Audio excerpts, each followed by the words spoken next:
Hi guys, today we've got here Samsung Galaxy S25 Edge, and let me show you how to reset all the settings on this device. At first, open the settings, then find and select General Management, go to Reset Options, and here you'll notice Reset All Settings. So, if you truly want to get rid of all setup on this device, just mark Reset All Settings, confirm by tapping your PIN code, by entering your pattern, fingerprint, whatever, then click on Reset and wait till it's done.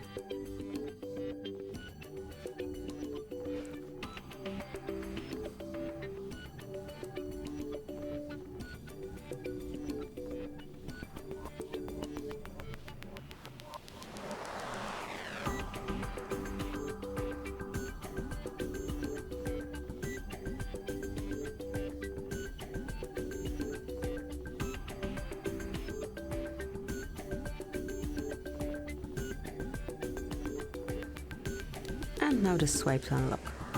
Thank you for watching, please subscribe our channel and leave the thumbs up.